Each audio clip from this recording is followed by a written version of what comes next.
நீங்கள் இந்த உலகத்தில் பார்த்துட்டு இருக்க எல்லா விஷயமும் வெறும் பொய் தான். உங்களோட மூளை உங்களுக்கு சொல்லிக்கிட்டு இருக்க ஒரு மாயை தான் அப்படின்னு சொன்னால் எப்படி இருக்கும்? நீங்கள் பார்க்கக்கூடிய ஒரு விஷயம், தொடக்கூடிய ஒரு விஷயம், ஏன் உணரக்கூடிய விஷயம் கூட மூளை உங்களுக்கு சொல்லிக்கிட்டு இருக்க வெறும் கட்டுக்கதை தான் அப்படின்னு சொன்னால் எப்படி இருக்கும்? உங்களோட கடந்த காலத்தை வச்சு ஒரு கதையை உருவாக்கி உங்களோட நிகழ்காலத்தில் உங்களை பாதுகாக்கிறதுக்காக மூளை இந்த மாய வேலையை செஞ்சுக்கிட்டு இருக்கு அப்படின்னு சொன்னால் எப்படி இருக்கும்? இந்த உலகத்தில் பெரும் மனிதர்களான எல்லாரும் இந்த மாயையை புரிஞ்சு அதிலிருந்து வெளியே வந்தவங்க தான் அப்படின்னு சொன்னால் எப்படி இருக்கும்? இது எல்லாத்தையும் இந்த மாதிரி ஒரு விசித்திரமான அதே நேரத்தில் ஆச்சரியமான நம்ம வாழ்க்கையை மாற்றக்கூடிய ஒரு விஷயத்தை சயின்டிஃபிக்காக சொல்லியிருக்கிற ஒரு புத்தகம் தான் டீவியேட் அப்படின்ற ஒரு புத்தகம். இன்றைக்கி அந்த புத்தகத்தோட சம்மரியை தான் பார்க்க போகிறோம். ரொம்ப ஆச்சரியமான விசித்திரமான அதே நேரத்தில் வாழ்க்கையை மாற்றக்கூடிய தகவல்களை இந்த வீடியோ உங்களுக்கு காட்டப்போகுது. நம்ம சேனலுக்கு நீங்கள் புதுசாக இருந்தீங்கன்னா நான் படிக்கிற புக்ஸோட சம்மரிஸ் அப்லோட் பண்ணுவேன். நான் படித்ததுலேயே எனக்கு ரொம்ப பிடிச்ச விஷயத்தை உங்க கூட ஷேர் பண்ணிப்பேன். நான் படித்ததுலேயே ரொம்ப நல்ல புக்கை உங்களுக்கு ரெக்கமெண்ட் பண்ணவும் செய்வேன். அதெல்லாம் உங்களுக்கு பிடிக்கும் அப்படின்னா நம்ம சேனலுக்கு சப்ஸ்கிரைப் பண்ணிவிட்டு பெல் பட்டனை ப்ரெஸ் பண்ணிவிடுங்க.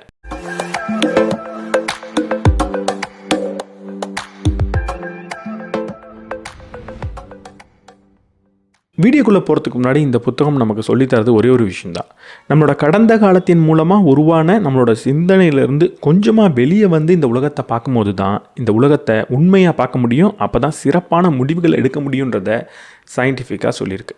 நம்மளோட எதிர்காலத்தை பற்றி நம்ம எப்போ சிந்திச்சாலும் அதில் சில பிரச்சனைகள் இருக்குன்றதை கவனிப்போம். ஆனால் அந்த பிரச்சனைகளை பார்த்து எப்போவுமே பயந்துக்கிட்டு மட்டும்தான் இருப்போம். எதிர்காலத்தில் தவிர்க்க முடியாத பல பிரச்சனைகள்ன்றது இருக்க தான் செய்யும். அதற்கு நம்மளை தயார்படுத்திக்கணுமே தவிர அதை பார்த்து பயந்துக்கிட்டு இருக்க வேண்டிய தேவை கிடையாது. ஒரு உதாரணத்துக்கு, நாளைக்கே நமக்கு ஏதாவது ஒன்று ஆயிடுச்சுன்னா நம்மளோட குடும்பத்தை யார் பார்த்துப்பா அப்படின்ற சிந்தனை நமக்குள்ளே ஓடிக்கிட்டு இருக்கும். ஆனால் அதை பார்த்து கவலைப்படுறதோ அதை பார்த்து பயப்படுறதோ புத்திசாலித்தனம் கிடையாது.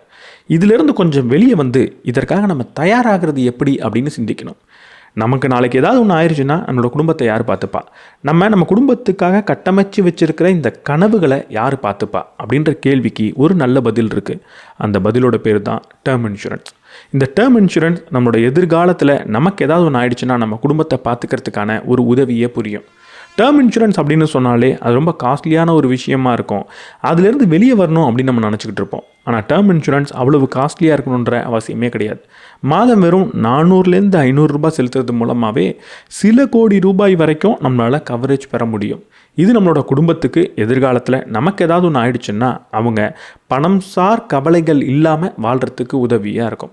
அன்றாட செலவுகளை செய்கிறதுக்கு உதவியாக இருக்கும். பல நல்ல காப்பீடுகளை ஒப்பிட்டு உங்களுக்கான காப்பீடை தேர்ந்தெடுக்கிறதுக்கான லிங்கை நான் டிஸ்கிரிப்ஷன் அண்ட் ஃபர்ஸ்ட் கமெண்ட்டில் கொடுத்துருக்கேன். ஆன்லைனில் ஒரு இன்சூரன்ஸ் எடுக்கிறது மூலமாக 15% வரைக்கும் உங்களால் டிஸ்கவுண்ட் பெற முடியும். எவ்வளவு சீக்கிரம் நம்ம ஒரு டேர்ம் இன்சூரன்ஸ் எடுக்கிறோமோ அவ்வளவு கம்மியான ப்ரீமியமை நம்ம கட்ட போகிறோம். அதனால் ஏதாவது ஒன்று தப்பாக நடக்கட்டும் அப்படின்னு காத்தில்லாமல் இப்போவே உங்களோட எதிர்காலத்தை ப்ரொடெக்ட் பண்ணிக்கோங்க. லிங்க் டிஸ்கிரிப்ஷன் அண்ட் ஃபர்ஸ்ட் கமெண்ட்டில் இருக்குது. உங்களுக்கு முன்னாடி இருக்கிற விஷயங்களை கொஞ்சம் கவனித்து பாருங்கள். அது உங்கள் கையில் இருக்கிற ஃபோனாக இருக்கட்டும், முன்னாடி இருக்கிற ஒரு டிவியாக இருக்கட்டும், இல்லை பக்கத்தில் இருக்கிற ஒரு காஃபி கப்பாக இருக்கட்டும், இது எல்லாம் பார்க்குறதுக்கு எப்படி இருக்குது? அதை தொட்டு கூட பாருங்கள். இதெல்லாம் பார்க்கும்போது இந்த வெளியில் இருக்கக்கூடிய ஒரு உண்மையை நீங்கள் பார்க்குற மாதிரி உங்களுக்கு தோணுதில்லை? ஆனால் நீங்கள் பார்க்குற அந்த விஷயங்கள் உண்மை கிடையாது, உங்களோட மூளை உங்களுக்கு சொல்லக்கூடிய கதை தான் அப்படின்னு சொன்னால் நம்ப முடியுதா? இது உண்மை தான். இந்த புத்தகத்தை ஒரே வரியில் நான் சொல்லணுன்னா ரொம்ப சிம்பிளாக சொல்ல முடியும். அது என்ன தெரியுமா? உங்களோட மூளை வெளியில் இருக்கக்கூடிய இந்த உலகத்தில் இருக்கக்கூடிய உண்மையை உங்களுக்கு காட்டுறதுக்காக உருவானது கிடையாது. இந்த உலகத்தில் உங்களை உயிரோடு வச்சுக்கிறதுக்கு எது பயனளிக்குமோ அப்படி மட்டுமே இந்த உலகத்தை உங்களுக்கு காட்டுறதுக்காக உருவான ஒரு விஷயம். வெளியில் இருக்கிற உண்மையை நீங்கள் பார்க்க மாட்டீங்க. வெளியில் இருக்கிற விஷயத்தை எப்படி பார்த்தா நீங்கள் உயிரோடு இருப்பீங்க, எப்படி பார்த்தா உங்களுக்கு பயனளிக்கும், எப்படி பார்த்தா அது நமக்கு நம்பக்கூடியதாக இருக்கும், எப்படி பார்த்தா அது நடைமுறை சார்ந்ததாக இருக்கும், அப்படி அதை பொய்யா மட்டுமே தான் உங்களுக்கு உங்கள் மூளை காட்டிக்கிட்டு இருக்கும். இப்போ நீங்கள் பார்க்குற விஷயமா இருக்கட்டும், இந்த வீடியோவை நீங்கள் பார்த்துக்கிட்டு இருக்கீங்க. இப்போ நீங்கள் என்ன பார்க்குறீங்க? நிறைய கலர்ஃபுல்லான ஒரு விஷயத்தை பார்க்குறீங்கல்ல. பின்னாடி வெள்ளை நிறத்தில் ஒரு செவர் இருக்குது, இங்கே ரொம்ப கலர்ஃபுல்லாக நிறைய புத்தகங்கள் இருக்குது, அப்படி தானே? ஆனால் உங்கள் கண்ணுக்கு இந்த நிறங்கள்லாம் வந்து சேர்றது கிடையாது. நிறைய எலக்ட்ரோ மேக்னெட்டிக் வேவ்ஸ் தான் வருது. அந்த வேவ்ஸ்க்கு எந்த ஒரு நிறமும் கிடையாது, அதுக்கு எந்த ஒரு பண்பும் கிடையாது. அது ஜஸ்ட் ஒரு எலக்ட்ரோ மேக்னெட்டிக் வேவ். இந்த எலக்ட்ரோ மேக்னெட்டிக் வேவ்ஸை எப்படி பார்க்க முடியும்? இதை எப்படி பார்த்தா உங்களால் இந்த உலகத்தில் உயிரோடு இருக்க முடியுமோ அப்படி பார்த்துக்கிட்டு இருக்கு. அதனால தான் உங்களோட மூளை உங்களுக்கு நிறத்தை காட்டிக்கிட்டு இருக்கு. உண்மையாக இங்கே நிறம் அப்படின்றது ஒன்றும் கிடையவே கிடையாது. புரிகிற மாதிரி சொல்லணுன்னா எதுக்கு புரிகிற மாதிரி சொல்லணும்? புரிகிற மாதிரி ஒரு விஷயத்த காட்டுறேன். இப்போ நீங்கள் ஸ்க்ரீனில் பார்த்துக்கிட்டு இருக்க இந்த படத்தில் ஏன்னு ஒரு பகுதி இருக்குது, பின்னு ஒரு பகுதி இருக்குது. இந்த ஏ பகுதி எந்த நிறத்தில் இருக்குது, இந்த பீன்ற பகுதி எந்த நிறத்தில் இருக்குது? நீங்கள் பீன்ற பகுதி கொஞ்சம் வெண்மை சார்ந்த நிறத்தில் இருக்குது, ஏன்ற பகுதி கொஞ்சம் அடர்ந்த கருப்பான நிறத்தில் இருக்குது அப்படின்னு சொல்வீங்க. ஆனால் ஒரு உண்மையை சொல்லட்டுமா? இது ரெண்டுமே ஒரே நிறம்தான், ரெண்டுமே ஒரே ஷேடில் தான் இருக்குது. இப்போ ஏலேருந்து ஒரு பகுதியை நான் க்ராப் பண்ணி பியில் வச்சு காட்டுறேன், அது எப்படி இருக்குது அப்படின்றத பாருங்கள்.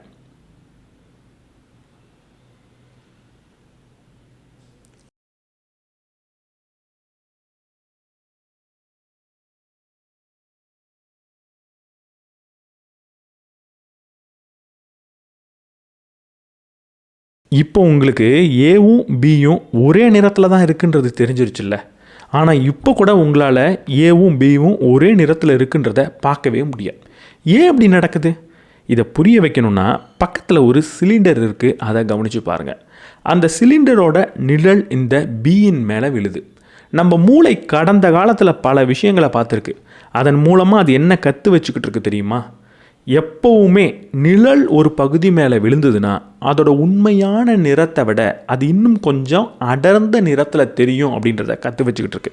அதனால இந்த ஏவோட அடர்ந்த நிறத்தை பீன்ற பகுதியில் வச்சா என்ன தெரியுமா உங்கள் மூளை நினைக்குது? இந்த பீன்ற பகுதியில் ஒரு நிழல் விழுந்துக்கிட்டு இருக்கு.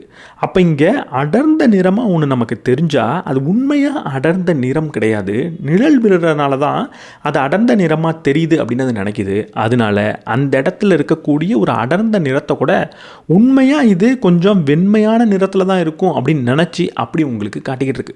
ஆனால் உண்மை என்னன்றது உங்கள் மூளைக்கே தெரியாது. அது உண்மையாக அடர்ந்த நிறம் தான், நிழல்னால அது அடர்த்தியாக தெரியல அப்படின்றத உங்கள் மூளையால் பார்க்கவே முடியாது. அதனால தான் ஏவும் பியும் ஒரே நிறம் அப்படின்றத நீங்கள் பார்க்கவே முடிகிறது கிடையாது. அது ரெண்டும் வெவ்வேறு நிறம்னு நினச்சிக்கிட்டு இருக்கீங்க, அது ஆனால் உண்மையில் ஒரே நிறம்தான். இது வெறும் இந்த இல்லூஷனுக்கு மட்டும் பொருந்தாது, உங்கள் வாழ்க்கையில் நீங்கள் பார்த்துக்கிட்டு இருக்க எல்லா விஷயத்துக்கும் பொருந்தும். இந்த நிறம் அப்படின்றதே ஒன்று கிடையாது. அந்த நிறம் அப்படின்ற ஒரு விஷயத்தையே உங்கள் மூளை தான் உருவாக்கிக்கிட்டு இருக்கு. அதனால தான் அது இஷ்டத்துக்கு எப்படி வேணால் உருவாக்க முடியும். இங்கே மூளை என்ன செய்யுது அப்படின்றத கவனித்து பாருங்கள். கடந்த காலத்தில் அது பார்த்த தகவல்களை எடுத்து நிகழ்காலத்தில் நடக்கக்கூடிய ஒரு நிகழ்வை நமக்கு கதையாக சொல்ல முயற்சி பண்ணுது. கடந்த காலத்தில் நிழல் விழுந்தால் அந்த பகுதி அடர்த்தியாக இருக்கும், அதனால அது அடர்த்தியாக தெரிஞ்சாலும் அதை கொஞ்சம் வெண்மையாக நம்ம காட்டணும்னு கற்று வச்சுக்கிட்டு இருந்ததுனால இங்கே உண்மையாகவே அடர்த்தியாக ஒரு பகுதியை வச்சா கூட அதையும் அது வெண்மையாக பார்க்க கற்றுக்கிட்டு இருக்கு, அப்படி உங்களுக்கு சொல்லுது. இதை நான் தெரிஞ்சுக்கிட்டு என்ன பண்ண போகிறேன் அப்படின்னு கேட்டிங்கன்னா, ஒரு முக்கியமான விஷயத்தை புரிஞ்சுக்கிட்டாகணும். ஒரு முக்கியமான கேள்வி நமக்குள்ளே இப்போ வந்துக்கிட்டாகணும். என்ன கேள்வி? நான் பார்க்குற விஷயம்லாம் அப்போ உண்மைதானா அப்படின்ற ஒரு கேள்வி நமக்கு வரணும். இந்த உலகத்தில் நான் பார்க்குற எல்லா விஷயமும் அப்போ உண்மைதானா, இல்லை மூளை நமக்கு சொல்லக்கூடிய கட்டுக்கதையா அப்படின்றத நீங்கள் கேட்டே ஆகணும். இந்த கேள்விக்கு என்ன பதில்? இந்த கேள்விக்கு பதில் சொல்கிறதுக்காக இந்த காணொலியை நான் எடுக்கலை. இந்த கேள்வியை உங்கள் மனதுக்குள்ளே உருவாக்குறதுக்காக தான் இந்த காணொலியை எடுத்துக்கிட்டு இருக்கேன். இப்போ இந்த கேள்வி தான் உங்கள் வாழ்க்கையில் எல்லாத்தையும் மாற்ற போதே தவிர இதோட பதில் கிடையவே கிடையாது. உங்கள் வாழ்க்கையில் இதற்கப்புறம் நடக்கக்கூடிய எல்லா நிகழ்வையும் இந்த கேள்வி மாற்றும். ஒரு உதாரணத்துக்கு ஏதோ ஒரு நபர் கூட இப்போ ரொம்ப பெரிய ஒரு ஆர்கியூமெண்ட்டில் ஈடுபடுறீங்க.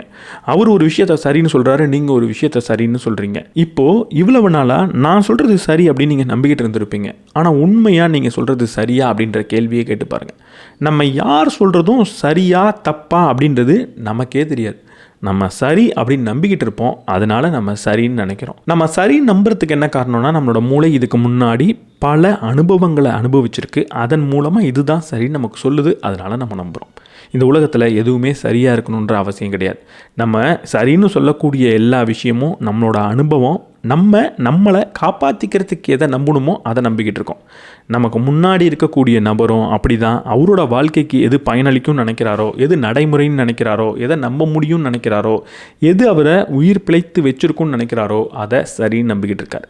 அப்போ ரெண்டு பேர் சொல்கிறதுமே சரி தான், அவங்க வாழ்க்கையில் அதுதான் சரி. இதை தான் நம்ம எக்காலஜி ஆஃப் பர்செப்ஷன் அப்படின்னு சொல்லுவோம். நம்ம வாழ்க்கையில் பார்க்கக்கூடிய எல்லா விஷயமும் மூளை கட்டமைச்ச ஒரு கதை தான். மூளைக்கு ஒரு விஷயம் பிடிக்காது, அதோட பேர் தான் நிச்சயமின்மை. நம்ம வாழ்க்கையில் ஏதோ ஒரு விஷயம் நிச்சயமற்றதாக தெரியுது, இது என்னன்னு நமக்கு புரியல, இது எப்படி போய் முடியும்னு நமக்கு தெரியல அப்படின்னா உடனடியாக மூளை பயப்பட ஆரம்பிச்சிடும். அதனால அதுக்கு தெரிஞ்ச விஷயத்தை வச்சு அதற்குள்ளே இருக்கக்கூடிய பிழைகளை கூட பயன்படுத்தி நமக்கு முன்னாடி இருக்கிற விஷயத்தை நிச்சயமானதாக மாற்ற முயற்சி பண்ணோம்.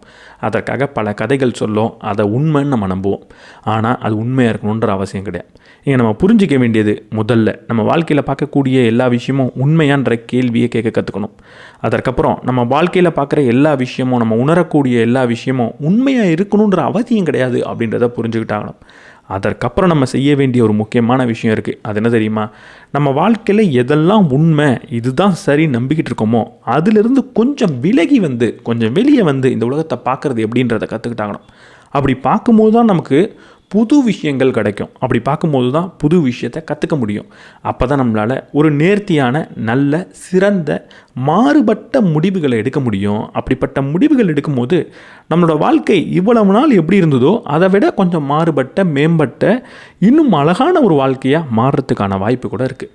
அதுக்கு முதல்ல செய்ய வேண்டியது, இந்த உலகம் நமக்கு காட்டக்கூடிய அனைத்து விஷயமும் உண்மையாக இருக்கணுன்ற அவசியம் கிடையாது அப்படின்றத புரிஞ்சுக்கிறது தான். கடந்த காலத்தை வச்சு நிகழ்காலத்தில் உங்களை பாதுகாக்கிறதுக்காக மூளை உங்களுக்கு கதை சொல்லிக்கிட்டு இருக்குன்னு சொன்னேன்.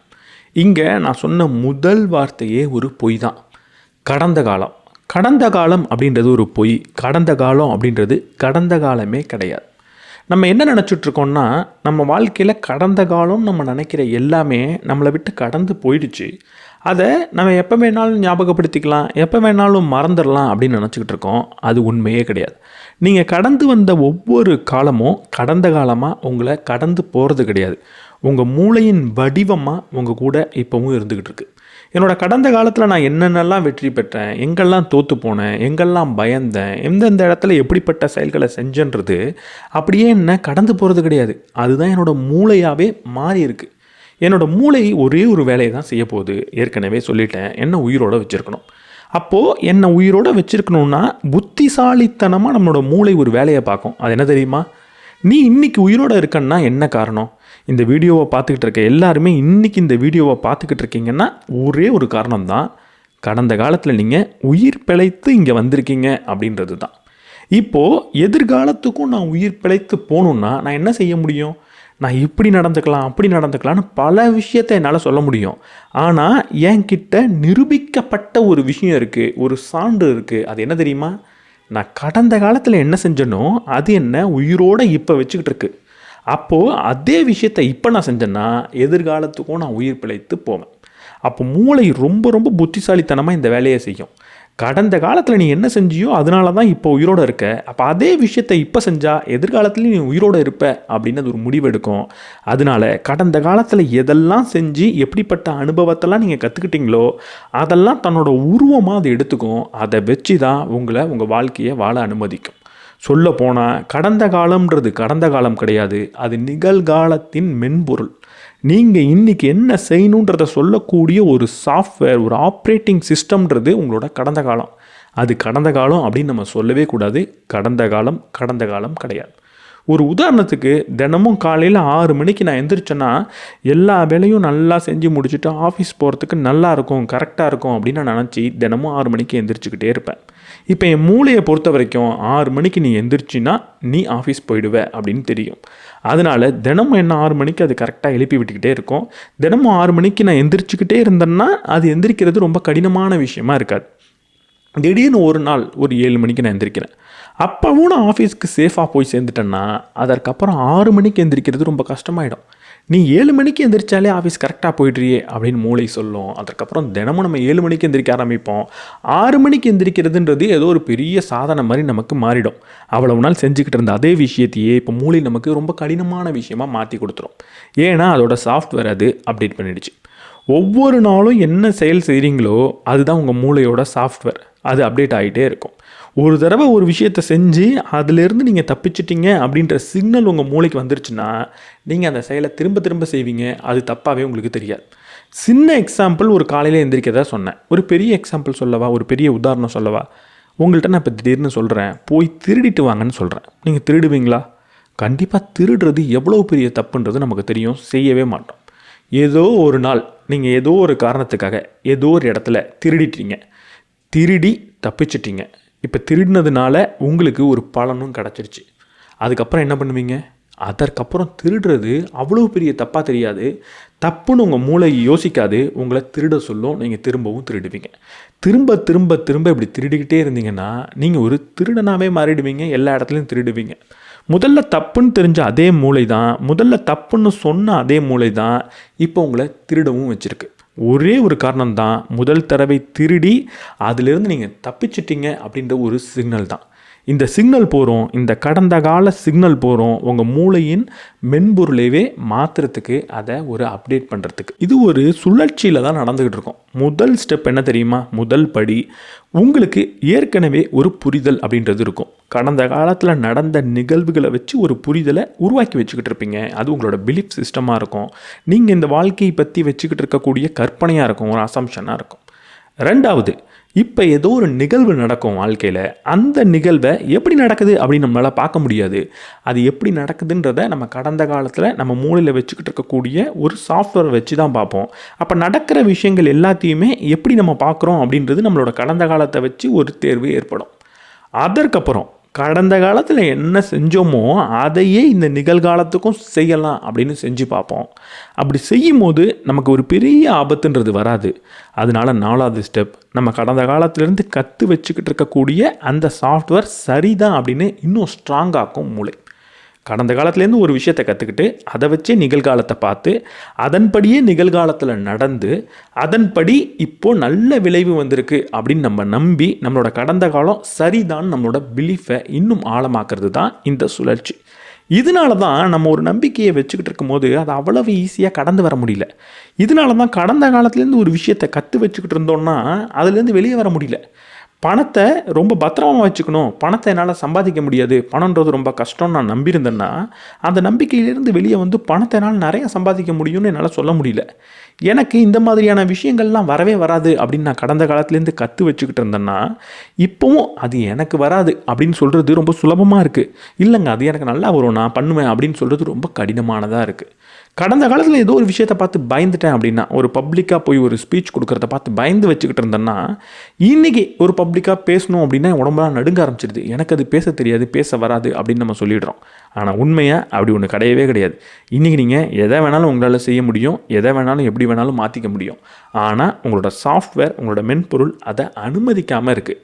அதை மாற்ற முடியுமானா மாற்ற முடியும். எப்படி மாற்றலாம் அப்படின்றத போக போக இந்த வீடியோவில் கற்றுப்பீங்க. இந்த உலகத்தை உண்மையாக நம்ம பார்க்குறது கிடையாது. நம்மளோட கடந்த காலம் என்ன சொல்லி தந்திருக்கோ அதையே வச்சு நிகழ்காலத்தையும் நம்ம வாழ்கிறதுனால நம்மளோட முழு சக்தியை நம்மளால் வெளிப்படுத்த முடியல. நம்ம வாழ்க்கையை எவ்வளவு தரமானதாக நம்மளால் மாற்ற முடியுமோ மாற்ற முடியல. எவ்வளவு சிறப்பான முடிவுகளை நம்மளால் எடுக்க முடியுமோ அதை எடுக்க முடியல அப்படின்னு பார்த்தோம். ஆனால் இந்த சுழற்சியிலிருந்து வெளியே வரத்துக்கு நம்ம என்ன செய்ய முடியும்? வெளியே வர முடியுமா? வெளியே வர முடியும். வெளியே வரத்துக்கு ஒரு முக்கியமான விஷயத்தை நம்ம கற்றுக்கிட்டாகணும். இந்த உலகத்தில் கற்றுக்கிறதுலையே ரொம்ப ரொம்ப ரொம்ப கடினமான ஒரு விஷயம் இருக்குது. அது என்ன தெரியுமா?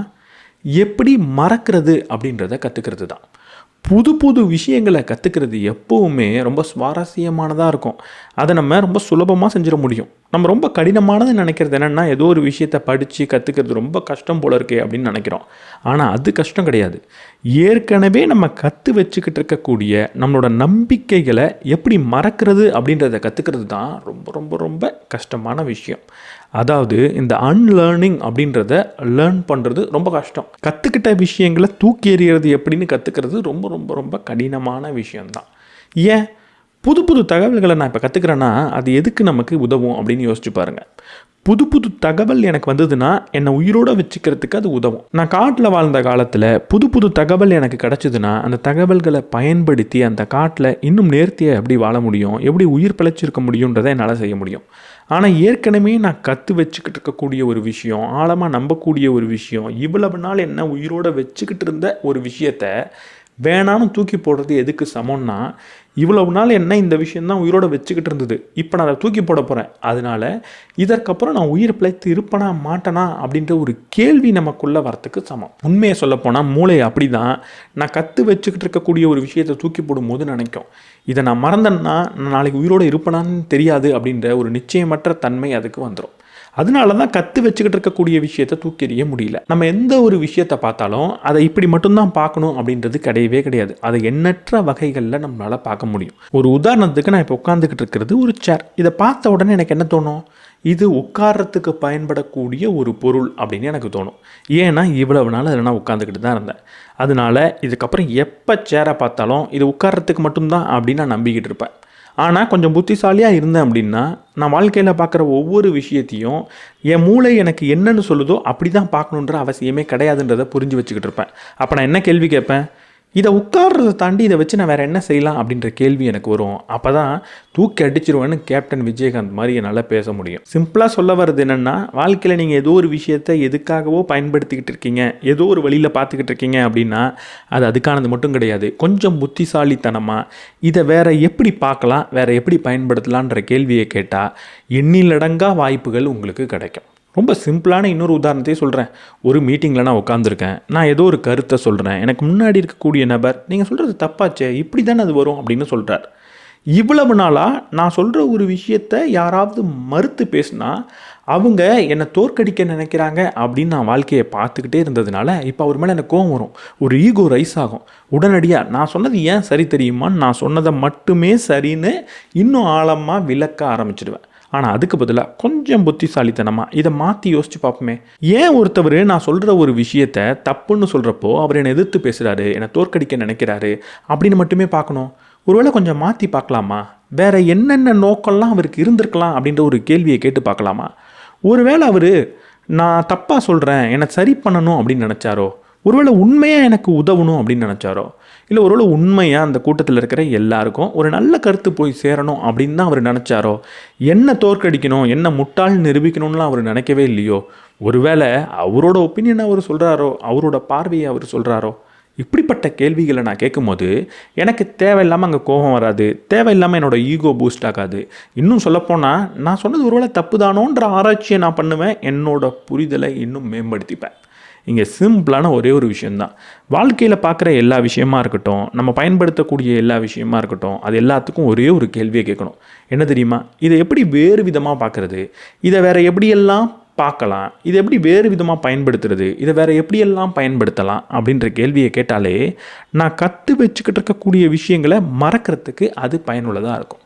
சொல்கிறது ரொம்ப ரொம்ப ரொம்ப சுலபமான விஷயந்தான். உங்கள் வாழ்க்கையில் நீங்கள் எதெல்லாம் இவ்வளோ நாளாக நம்பிக்கிட்டு இருக்கீங்களோ, எதெல்லாம் கற்று வச்சுக்கிட்டு இருக்கீங்களோ அதெல்லாம் மறந்துடுங்க. வாழ்க்கை நல்லா இருக்குன்னு சொல்கிறது ரொம்ப சிம்பிளான விஷயம், யார் வேணால் சொல்லலாம். ஆனால் அது எப்படி செய்கிறது, அது செய்கிறது அவ்வளவு சுலபமான விஷயம் கிடையாதுன்றதை நம்ம புரிஞ்சுக்கிட்டாகணும். வேறு என்ன செஞ்சு இப்படி நம்ம கற்று வச்சுக்கிட்டு இருக்க விஷயத்தை மாற்றிக்கலாம், மறக்கலாம், அதுக்கு நிறைய டூல்ஸை சொல்லியிருக்கிறாரு. அது எல்லாத்தையும் நம்ம அடுத்து பார்ப்போம். நம்ம வாழ்க்கையில் கற்று வச்சுக்கிட்டு இருக்கக்கூடிய நம்பிக்கைகளை மாற்றுறதுக்கு என்னெல்லாம் பண்ணலாம் அப்படின்ற கேள்வியே கேட்டிருந்தேன். என்னெல்லாம் பண்ணலாம், அதற்கு முன்னாடி ரொம்ப முக்கியமான ஒரு விஷயத்தை புரிஞ்சுக்கிட்டோன்னா நமக்கே தெரியும் நம்ம கற்று வச்சுக்கிட்டு இருக்கக்கூடிய விஷயங்களை எப்படி மாற்றலாம் அப்படின்னு. அதோட பேர் என்ன தெரியுமா, எக்காலஜி ஆஃப் பர்செப்ஷன் அப்படின்னு நான் முன்னாடியே சொல்லியிருந்தேன். இந்த எக்காலஜி ஆஃப் பர்செப்ஷன் அப்படின்னா என்ன, புலனுணர்வு சூழியல் அப்படின்னு நம்ம சொல்லலாம். அதாவது நம்மளோட புலன் உணர்வுகளுக்கான சூழியல் அப்படின்னு அர்த்தம். இந்த புலன் உணர்வு அப்படின்றது நம்மளோட தலைக்குள்ளே மட்டுமே ஓடக்கூடிய ஒரு விஷயம் கிடையாது. இவ்வளவு நேரம் நான் சொன்ன ஒரு விஷயத்தையே இப்போ மறுத்து பேச போகிறேன். இவ்வளவு நேரம் நான் என்ன சொன்னேன், வெளியில் நடக்கக்கூடிய உண்மையை நீங்கள் பார்க்குறதே கிடையாது, அனைத்தும் உங்கள் தலைக்குள்ளே ஓடக்கூடிய கட்டுக்கதை அப்படின்னு சொல்லியிருந்தேன். நீங்கள் பார்க்கக்கூடிய உணரக்கூடிய எல்லாமே உங்கள் மூளைக்குள்ளே மட்டுமே ஓடிக்கிட்டு இருக்கு அப்படின்னு சொன்னேன். மூளை எதை வச்சு இந்த கதைகளை உருவாக்குது அப்படின்னா உங்களோட கடந்த காலத்தை வச்சு, அதுவுமே உங்கள் மூளைக்குள்ளே இருக்கக்கூடிய வடிவமைப்பை மாற்றினதுனால நீங்கள் இப்படிப்பட்ட கதையை மூளைக்குள்ளேயே உருவாக்கி அதை உண்மை நம்பிக்கிட்டு இருக்கீங்கன்னு சொன்னேன்.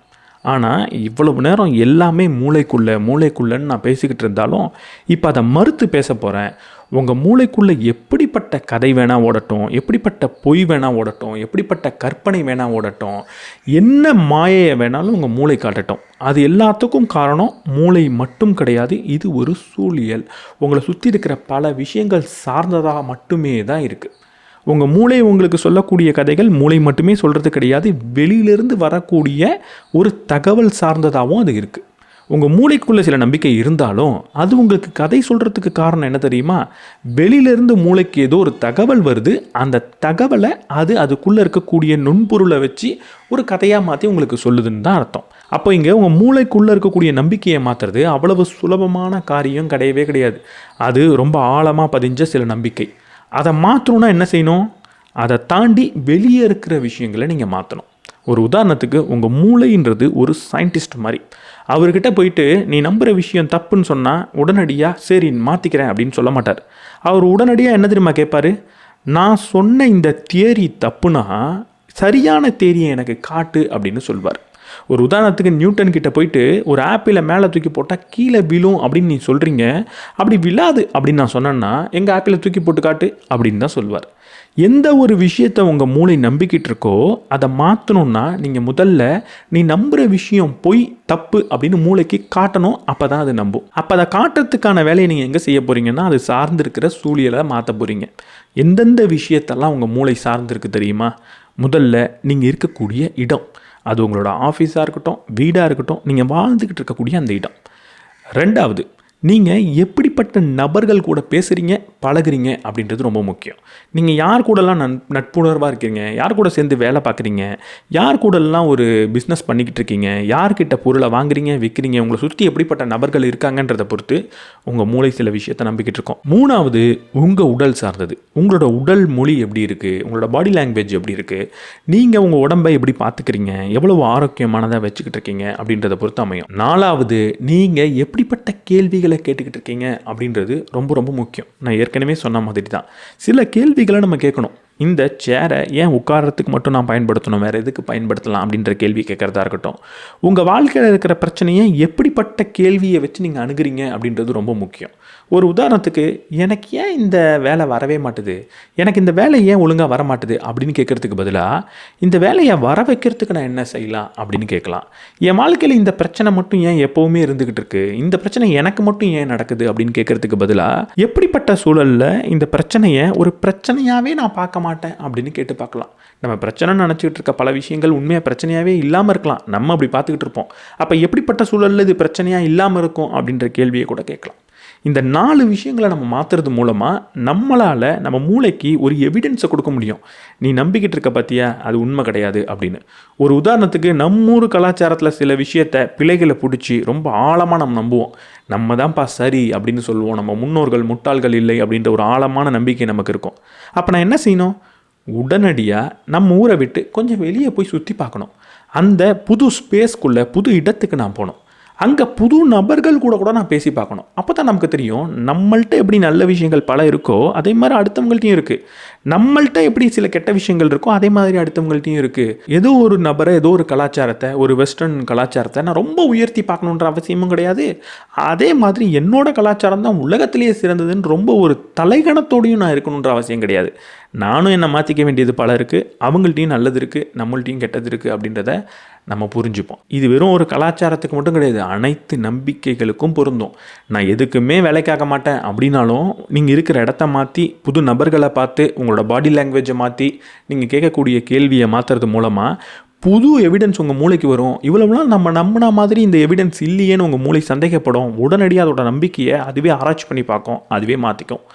மூளை ரொம்ப ரொம்ப ரொம்ப புத்திசாலித்தனமான ஒரு உறுப்பு தான். ஜஸ்ட் முட்டாள்தனமாக ஏதோ ஒரு விஷயத்தை அது நம்பிக்கிட்டேலாம் இருக்காது. அது ஒரு விஷயத்தை நம்புதுன்னா அது பயனுள்ளதுன்னு அது நினைக்குதுன்னு அர்த்தம்.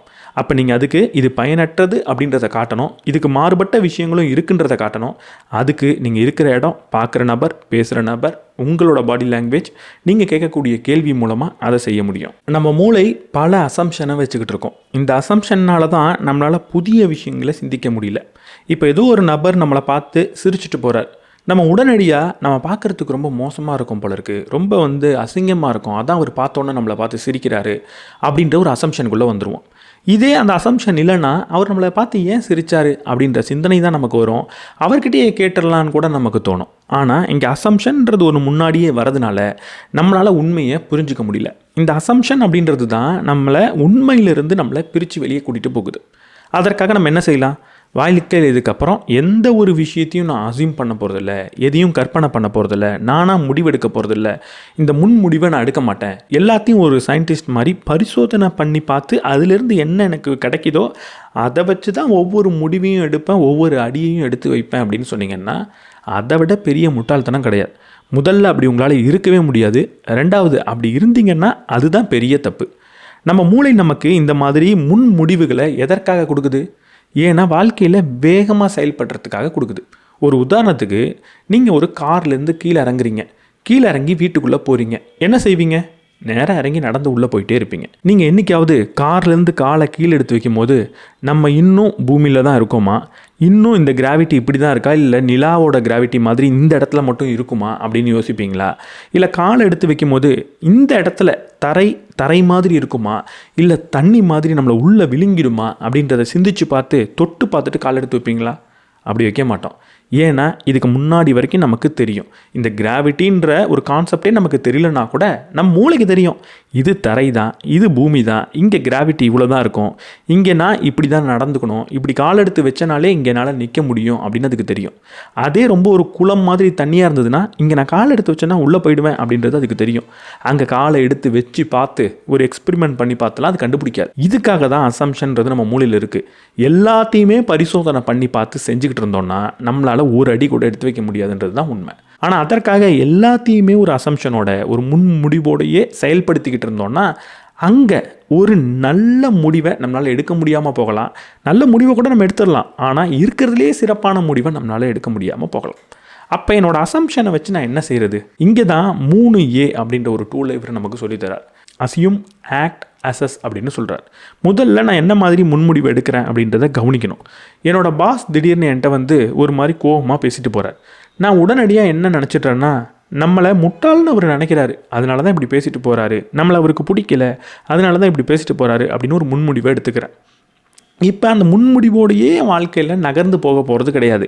என்னோடய பாஸுக்கு என்ன பிடிக்காதுப்பா, என்னை முட்டாள் நினச்சிக்கிட்டு இருக்காருப்பா அவர் அப்படின்னு என் வாழ்க்கையில் எல்லா செயலையும் நான் செய்ய போகிறது கிடையாது. அந்த அசம்ஷனை ஆக்ட் பண்ணி பார்க்க போகிறேன். என்ன ஆக்ட் பண்ண போகிறேன்? அது உண்மையான்னு நான் பரிசோதனை பண்ணி பார்க்க போகிறேன். என்னோடய பாஸ்கிட்டேயே நீங்கள் எனக்கு ஒரு ஃபீட்பேக் கொடுத்தீங்க, என்கிட்ட கோவமாக பேசுனீங்க, அதை கொஞ்சம் விளக்கமாக எனக்கு சொல்ல முடியுமா அப்படின்னு கேட்க போகிறேன். இப்போ நீங்கள் நினச்சது உண்மையாக கூட இருக்கலாம். உங்கள் பாஸ் உங்களை முட்டாள்னு நினைக்கலாம், உங்களை பார்த்தாலே அவருக்கு காண்டாகலாம். அப்படின்னா அதுதான் உண்மைன்றதை இப்போ அவர் சொல்லிடுவார். ஒரு வேளை அப்படி இல்லைன்னா அவர் உண்மையாக உங்களுக்கு என்ன சொல்ல வந்தாருன்றதை சொல்லலாம், உங்களை முன்னேற்றத்துக்கு உதவலாம். இப்போது அவர் சொன்ன ஃபீட்பேக்கை எடுத்து நீங்கள் அசஸ் பண்ணி பார்க்க போகிறீங்க. நான் நினச்ச அசம்ஷன் உண்மையா பொய்யா அப்படின்னு கேட்க போகிறீங்க. சில சமயம் உங்கள் அசம்ஷன் உண்மையாக இருக்கலாம், சில சமயம் பொய்யா இருக்கலாம். ஆனால் அது அங்கே பிரச்சனை கிடையாது. சில சமயம் உங்கள் அசம்ஷன் பொய்யா இருந்தால் கூட நீங்கள் ஒரு கேள்வியை கேட்க போகிறீங்க. இதற்கப்புறமும் இந்த அசம்ஷனோடையே நான் வாழ்க்கையை நடத்த போகிறேன்னா இல்லையான்றது தான் அந்த கேள்வி. சில சமயம் ஒரு அசம்ஷன் பொய்யா இருந்தாலும் அது நமக்கு பயனளிக்கிறதா இருக்கும். அந்த நேரத்தில் அதை நீங்கள் எடுத்துக்கலாம். ஆனால் அது பயனளிக்காதுன்னு தெரிஞ்சதுக்கப்புறம் அதை நீங்கள் எடுத்துக்க தேவையில்லை. ஒரு உதாரணத்துக்கு நான் ஒரு அசம்ஷனை சொல்கிறேன். வாழ்க்கையில் நான் நல்லது நினச்சேன்னா எனக்கு நல்லது மட்டும்தான்ப்பா நடக்கும் அப்படின்ற ஒரு கற்பனையை நான் வச்சுக்கிட்டு இருக்கேன், ஒரு முன்முடிவை நான் வச்சுக்கிட்டு இருக்கேன். அது உண்மையாக இருக்கணுமா? ஆக்சுவலாக உண்மையாக இருக்கணுன்ற அவசியம் கிடையாது. நான் நல்லதை செய்யும் போது கூட எனக்கு கெட்டது நடக்க முடியுமானா நடக்க முடியும். ஆனால் அப்போ கூட நல்லது நினச்சேன்னா நல்லது தான் நடக்கும் அப்படின்னு நான் நம்பினேன்னா நான் நல்ல விஷயங்களை நினைப்பேன். அதனால எனக்கு இன்னும் கொஞ்சம் அதிகமாக நல்லது நடக்கிறதுக்கான வாய்ப்புன்றது அதிகரிக்கும்.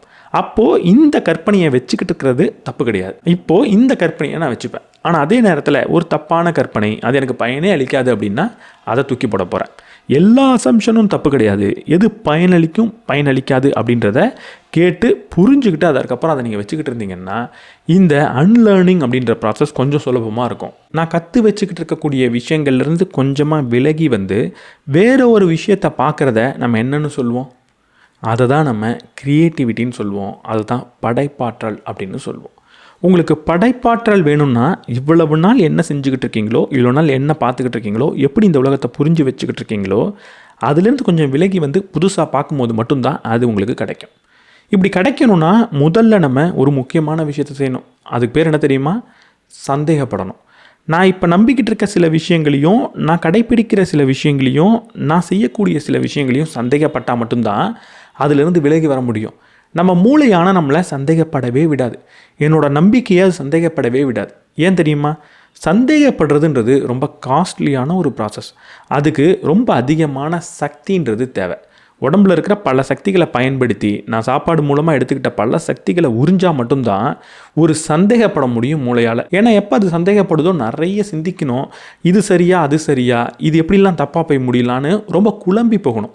அதை தீர்த்து வெளியே வரணும்னா நிறைய சக்தி தேவை. எப்போவுமே மூளை என்ன செய்யும்னா, தேவையில்லாத சக்தியை விரயம் பண்ணவே பண்ணாது. சக்தியை அதிகமாக பயன்படுத்தக்கூடாது அப்படின்னு தான் அது முதல்ல நினைக்கும். மூளை மட்டும் கிடையாது, நம்ம உடம்புல இருக்கிற பல உறுப்புகள்.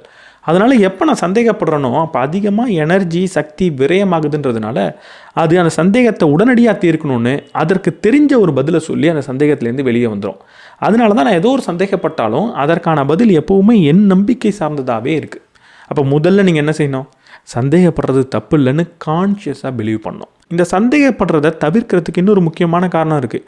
என்னோடய நம்பிக்கையை ஒருவேளை நான் சந்தேகப்பட்டு என்னோடய நம்பிக்கை தப்புன்னு எனக்கு தெரிஞ்சிருச்சுன்னா நான் தோற்று போயிடுவேனே அப்படின்னு நம்ம நினைக்கிறது. வாழ்க்கையில் ரொம்ப ரொம்ப முக்கியமான ஒன்று இருக்குது. நான் நம்பிக்கிட்டு இருக்க ஒரு விஷயம், நான் இப்போ சரின்னு நினைக்கிற ஒரு விஷயத்தை சந்தேகப்பட்டு அது தப்புன்னு நிரூபிக்கப்பட்டால் அங்கே நான் தோற்று போகலை, அங்கே தான் நான் வெற்றி அடைகிறேன். என்னோடய நம்பிக்கைகள் எல்லாத்தையும் நான் இப்படி சந்தேகப்பட்டு அதை மாற்றிக்கும் போது தான் நான் வெற்றி அடைகிறேன்ற ஒரு எண்ணம் வந்ததுன்னா அங்கே நான் சந்தேகப்படுறதுக்கு தயங்க மாட்டேன். இப்படி சந்தேகப்படும் போது தான் எனக்கு க்ரியேட்டிவிட்டின்றது ஒன்று கிடைக்கும், படைப்பாற்றல்னு ஒன்று கிடைக்கும். இந்த படைப்பாற்றலை 4 படியில் நம்மளால் விளக்க முடியும். முதல் படி என்னென்னா, இப்படிப்பட்ட சந்தேகம் வர்றது அது ஒரு பெரிய டென்ஷனை நமக்கு கொடுக்கும். நான் நினைக்கிறது சரியில்லையா, அப்போ எதுதான் உண்மை எதுதான் சரி அப்படின்ற ஒரு குழப்பத்தை நமக்குள்ளே கொண்டு வரும், ஒரு டென்ஷனை கொண்டு வரும். ரெண்டாவது, அந்த டென்ஷன் வந்ததுக்கப்புறம் நம்ம செய்ய வேண்டிய ஒரு ஸ்டெப் தான் எக்ஸ்ப்ளோரேஷன். நிறைய எக்ஸ்ப்ளோர் பண்ணி பார்க்கணும், நிறைய ஆராய்ச்சி பண்ணி பார்க்கணும். நான் நினைக்கிறது உண்மையாக தப்பான்ற ஆராய்ச்சிகளில் ஈடுபடணும். மேபி அது ஒரு பயணம் பண்ணுறதா இருக்கட்டும், புது நபர்களை சந்திக்கிறதா இருக்கட்டும், இல்லை நானே ஒரு சயின்டிஃபிக் எக்ஸ்பெரிமெண்ட் பண்ணுறதா இருக்கட்டும். இந்த எக்ஸ்ப்ளோரேஷனை அடுத்து நான் பண்ணணும். இந்த எக்ஸ்ப்ளோரேஷனுக்கு அப்புறம் எனக்கு கிடைக்கக்கூடியது தான் இன்சைட் அப்படின்னு சொல்லுவாங்க. ஒரு ஆஹா அப்படின்னு ஒரு அதிர்ச்சியான ஆச்சரியமான தகவல் நமக்கு கிடைக்கும். ரொம்ப ஒரு புதிய தகவலை நம்ம பார்ப்போம். அந்த தகவல் கிடைச்ச உடனே 4வது ஸ்டெப் என்னென்னா, கிடைச்ச தகவலை அப்படியே நம்பாமல் அதையும் செயல்படுத்தி பார்த்து அதுவும் சரியா தப்பா அப்படின்ற ஒரு பரிசோதனையை பண்ணி பார்க்குறது. இதை பண்ணி பார்த்தா மட்டும்தான் க்ரியேட்டிவிட்டி, ஒரு படைப்பாற்றல் அப்படின்றது வரும். எந்த ஒரு படைப்பாக வேணால் இருக்கட்டும், அதுக்கு இந்த ஸ்டெப்பை நீங்கள் ஃபாலோ பண்ணியே ஆகணும். நாளைக்கே என்னோடய வீடியோவை நான் இன்னும் மெருகேற்றணும் அப்படின்னா, இன்றைக்கி நான் பண்ணிக்கிட்டு இருக்க வீடியோவை நான் சந்தேகப்படணும். இது சரியா தப்பா, நல்லா இருக்கா நல்லா இல்லையா, புரியுதா புரியலையான்னு நான் ஒரு கேள்வி கேட்கணும். அதை விட்டுட்டு நான் பண்ணுறது தான் இருக்கிறதுலையே ஒரு சிறப்பான காணொலி அப்படின்னு நான் நினச்சேன்னா அங்கே நான் முன்னேற மாட்டேன். இந்த சந்தேகத்துக்கு அப்புறம் வேறு எப்படியெல்லாம் பண்ணலான்னு நான் முயற்சி பண்ணி பார்க்கணும். அதற்கப்புறம் ஒன்று எனக்கு தோணும், இது ரொம்ப ரொம்ப சூப்பராக இருக்கும், இப்படி தான் நான் பண்ணணும் அப்படின்னு எனக்கு தோணும். அப்படி தோணின உடனே அதை நான் செய்யக்கூடாது, அதை செஞ்சு பரிசோதனை பண்ணி பார்க்கணும். உண்மையாகவே நான் நினச்ச அளவுக்கு இது சிறப்பானதா இல்லையான்னு. சில சமயம் அது இருக்காது. அப்போ நான் திரும்பவும் இந்த சைக்கிளில் ஃபஸ்ட்லேருந்து ஆரம்பிக்கணும். இப்படி பண்ணும்போது மட்டும்தான் எந்த ஒரு படைப்பையும் உங்களால் பண்ண முடியும். படைப்புன்றது சந்தேகத்திலேருந்து மட்டும்தான் துவங்குதுன்றதை புரிஞ்சுக்கோங்க. அதனால் சந்தேகப்படுங்க. அன்லேர்னிங் அப்படின்ற ப்ராசஸில் இந்த சந்தேகம் ரொம்ப ரொம்ப முக்கியம். அதோட அடுத்த எண்டில் தான் இந்த க்ரியேட்டிவிட்டி, படைப்பு அப்படின்றது உங்களுக்காக காத்துக்கிட்டு இருக்கோம். நம்ம நம்புகிற எல்லா விஷயமும் உண்மை கிடையாது அப்படின்றத பார்த்தோம். நம்மளோட கடந்த காலம் உண்மையாகவே கடந்த காலம் கிடையாதுன்றதை பார்த்தோம். நம்ம வாழ்க்கையில் கற்று வச்சுக்கிட்டு இருக்க பல விஷயங்கள்லேருந்து வெளியே வரத்துக்கு என்ன செய்யலாம் அப்படின்றத பார்த்தோம். இப்போ ரொம்ப ரொம்ப முக்கியமான ஒரு சின்ன வார்னிங். அது என்னென்னா, நான் எப்போவுமே கற்று வச்சுக்கிட்டு இருக்க ஒரு விஷயத்துலேருந்து வெளியே வரணுன்னா என்ன செய்யணும்? என்னோட சூழியலை மாற்றணும் அப்படின்னு ஒரு சுலபமான பதிலை சொன்னேன். இந்த சூழியலில் எல்லாத்தையுமே நம்மளால் மாற்ற முடியும். நான் இருக்கிற இடத்த என்னால் மாற்ற முடியும், என்னோட ஒரு ஃபிசிக்கல் பாடியை மாற்ற முடியும், நான் கேள்வி கேட்குற திறனை கூட மாற்றிக்க முடியும். ஆனால் இங்கே இருக்கிறதுலேயே ரொம்ப ரொம்ப கஷ்டமான விஷயம் என்னென்னா, என்னை சுற்றி இருக்கிற நபர்கள் கூட சேர்ந்து என்னோட பர்செப்ஷனை மாற்றிக்கிறது தான். நான் நம்புகிற ஒரு விஷயம் எப்போவுமே என்னோட தனிப்பட்ட நம்பிக்கையாக இருக்கிறதே கிடையாது. என்னோடய நம்பிக்கைகள் எல்லாமே என்னோட கூட்டத்தின் நம்பிக்கையாக இருக்குது. நீங்கள் நம்புகிற பல விஷயங்களை கேள்வி கேட்டு பாருங்கள். கண்டிப்பாக அது உங்களை சார்ந்த மனிதர்களோட நம்பிக்கையாக இருக்கும். நான் பணம் ரொம்ப முக்கியம் அப்படின்னு நம்புறதா இருக்கட்டும், பணம் முக்கியம் இல்லைன்னு நம்புறதா இருக்கட்டும், இது எப்போவுமே என்னை சுற்றி இருக்கிற எல்லா மனிதர்களோட நம்பிக்கையாக இருக்கும். ரொம்பவே கம்மியான நேரத்தில் தான் என்னோடய கூட்டத்தை விட வேறுபட்ட ஒரு நம்பிக்கையை நான் வச்சுக்கிட்டு இருப்பேன். அப்படி நம்பிக்கையை வச்சுக்கிட்டு இருக்கும்போது என்னோடய கூட்டம் என்ன எப்படி பார்க்கும்? நீங்கள் மாறுபட்ட சிந்தனை வச்சுருக்கீங்க அப்படின்னு பார்க்காது, நீங்கள் தவறான சிந்தனை வச்சுருக்கீங்கன்னு பார்க்கும். நீங்கள் கூட்டத்துக்கு எதிரான நபர் அப்படின்னு பார்க்கும். உங்களை சில சமயம் ஒரு முட்டாளாக கூட பார்க்கும். இப்படிலாம் பார்க்கும்போது தான் நம்ம ஒரு தவறான முடிவுக்குள்ளே வந்துடுவோம். அந்த கூட்டம் நம்மளை எப்படி பார்க்குதோ அது உண்மைன்னு சில சமயம் நம்ம நம்பிடுவோம். இல்லைன்னா சில சமயம் கூட்டத்தை தப்பு அப்படின்னு அதே பார்வையோட கூட்டத்தை நம்ம பார்க்க ஆரம்பிச்சிடுவோம். கூட்டம் ரொம்ப முட்டாள்தனமான கூட்டம் ரொம்ப தப்பு அப்படின்னு நினச்சிருவோம். ஆனால் இங்கே உண்மை என்னென்னா, கூட்டமும் சரிதான், நீங்களும் சரிதான். கூட்டம் அது உயிர் பிழைத்து இருக்கிறதுக்கு என்ன வச்சுக்கிட்டு இருக்கணுமோ அந்த நம்பிக்கையை வச்சுக்கிட்டு இருக்கு. நம்மளோட வாழ்க்கைக்கு என்ன தேவையோ அதை ஒரு நம்பிக்கையாக வச்சுக்கிட்டு இருக்கோம். நம்மளோட நம்பிக்கைகள் ரொம்ப சிறப்பானதாக நமக்கு தெரியலாம், ஆனால் அதுக்காக அதுதான் சிறப்பானதாக இருக்கணுன்ற அவசியமே கிடையாது. நம்மளோட நம்பிக்கையும் நம்ம தொடர்ந்து கேள்வி கேட்டாகணும், கூட்டத்தோட நம்பிக்கையும் கேள்வி கேட்டாகணும். கூட்டத்தோட சில சமயம் முரண்பட்டு போகணும், சில சமயம் நம்மளோட நம்பிக்கையை விட கூட்டத்தோட நம்பிக்கை சரி அப்படின்னு ஏற்றுக்கவும் செஞ்சாகணும். இது எல்லாத்தையும் எப்படி, எப்போ, எது சரின்னு செய்ய முடியும்? அதுக்கு தான் நீங்கள் இதுக்கு முன்னாடி சொன்ன மாதிரி உங்களோட நம்பிக்கையை தொடர்ந்து கேள்வி கேட்டு எக்ஸ்பிரிமெண்ட் பண்ணி பார்த்து அதோட விளைவின் மூலமாக உங்களோட நம்பிக்கையை தொடர்ந்து மாற்றிக்கிட்டே இருக்கணுன்ற தேவை ஏற்படுது. இப்போவும் உங்களுக்கு ரொம்ப குழப்பமாக இருக்கலாம். என்னோடய கூட்டத்திலேருந்து நான் முரண்படும் போது நான் சரியாக தப்பான்னு எப்படி கண்டுபிடிக்கிறது? என்னோடய கூட்டத்தோட பிரிஞ்சு போகிறப்ப எனக்கு வரக்கூடிய ஒரு பயத்தை எப்படி நான் அணுகிறது? இது எல்லாத்துக்கும் நமக்கு தேவையான ஒரு விஷயந்தான் கல்வி. ஒரு 3 முக்கியமான விஷயத்தை தெளிவாக புரிஞ்சுக்கிட்டா கூட்டத்தோடு நமக்கு இருக்கக்கூடிய தொடர்பில் அவ்வளோ பெரிய பிரச்சனை வராது. இந்த 3 விஷயத்தை நம்மளோட குழந்தைகளுக்கும் நம்ம கட்டாயம் சொல்லி தந்தாகணும். முதல் விஷயம் என்ன தெரியுமா? பதில்களை விட எப்போவுமே கேள்வி தான் சிறந்தது அப்படின்றத புரிஞ்சுக்கோங்க. ஏன்னா பதில்களில் எப்போவுமே உங்களோட நம்பிக்கைன்றது ரிஃப்ளெக்ட் ஆகும், ஆனால் கேள்வியில் சந்தேகன்றது ரிஃப்ளெக்ட் ஆகும்.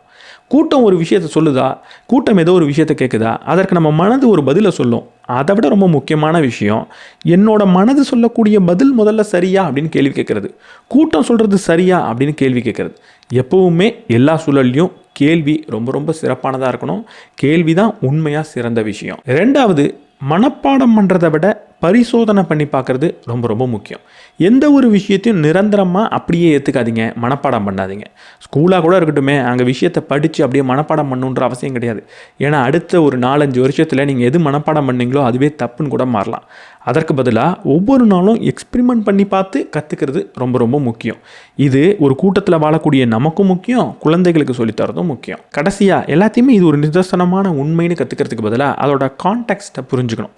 ஒரு எக்ஸாம்பிளுக்கு, ஒரு மேக்ஸில் ஒரு ஃபார்முலாவை மனப்பாடம் பண்ணி இதான் ஃபார்முலா அப்படின்னு கற்றுக்கிறதுக்கு பதிலாக ஃபார்முலாவெல்லாம் தூக்கி ஓரமாக வச்சுட்டு ரியல் லைஃப்பில் எதை எப்படி பயன்படுத்தலாம் அப்படின்னு பார்க்கலாம். ஒரு மேத்தமெட்டிக்கல் ப்ராப்ளமை ரியல் லைஃபோடு ஒத்து போகலாம். ஒரு குழந்தை விளையாடும் போது அங்கே எப்படிப்பட்ட மேத்தமெட்டிக்கல் ப்ராப்ளம்ஸ் வருது, அதை எப்படி அது சால்வ் பண்ணலாம் அப்படின்னு பார்க்கலாம். ஒரு தோட்ட வேலை செய்யும் போது கூட எப்படி மேத்தமெட்டிக்ஸை பயன்படுத்தலாம் அப்படின்னு பார்க்கலாம். இப்படி எல்லா விஷயத்தையும் உண்மை அப்படின்னு படிக்கிறதுக்கு பதிலாக அது சூழல் சார்ந்து எப்படி செயல்படுதுன்னு படித்தோன்னா, அடுத்தவங்க ஒன்று சொல்லும் போது கூட அதை சூழலோடு ஒப்பிட்டு பார்ப்போம். இந்த சூழலுக்கு இது சரி அப்படின்னு நம்ம நினைப்போம். எதையுமே சரி தப்பு அப்படின்னு முடிவெடுக்க மாட்டோம்.